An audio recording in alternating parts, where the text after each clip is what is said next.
ফুটপাতের পাগলিটা আজ মা হয়েছেন, কিন্তু হয়নি কেউ বাবা। বাবা না থাকলেও উৎসুক জনতার ভিড়ে হাঁসফাঁস করছে পুরো হাসপাতাল। ঘটনাটি ঘটেছে পাবনার বেড়া উপজেলার কাশীনাথপুর গণস্বাস্থ্য কেন্দ্রে। হাসপাতাল সূত্রে জানা যায়, গত রাত 12টার দিকে শিবপুরের এক আলুর কোল্ড স্টোরেজের সামনে প্রসব বেদনায় কাতরাতে থাকেন ওই মানসিক ভারসাম্যহীন নারী। স্থানীয়রা ছুটে গিয়ে তাকে ভর্তি করেন কাশীনাথপুর গণস্বাস্থ্য কেন্দ্রে। রাত 3টার দিকে জন্ম হয় ফুটফুটে এক পুত্র সন্তানের। মা ছেলে দুজনেই সুস্থ। তো আমি এখানে ডেলিভারি সেকশনে কাজ করি।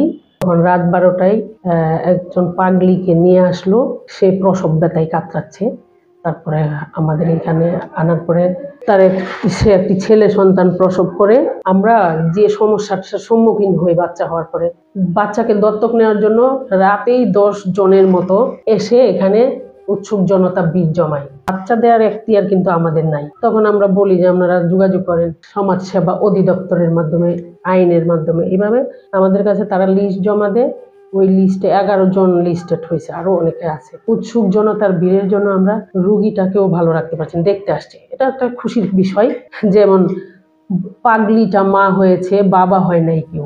সন্তান জন্মের খবর মুহূর্তেই ছড়িয়ে পড়ে আশপাশে। দেখতে আসে উৎসাহী জনতা। নবজাতককে একবার কোলে নিতে চান কেউ, কেউ আবার দায়িত্ব নিতেও আগ্রহী। আমি আসছি যে সকালবেলায় ঘন্টাখানেক আগে আমার দেওর ফোন দিছে যে ভাবি আপনি একটা পাগলির বাচ্চা হয়েছে, যদি আপনাদের দরকার হয় তাহলে চলে আসেন। আমি সব ফেলাতেই আমি বাচ্চাটা লেওয়ার লেগে চলে আসি। এটা কার জন্য নিতে আসে? বেড়াইছি আমার মেয়ের জন্যে। হের পেটের বাচ্চা যেরকম লালন পালন করে সেইভাবে করবো। তারপরে তার যা আছে, হে যা করছে ইনশাল্লাহ বুঝাইতে যাচ্ছে যে এছাড়া তার আর কেউ নাই।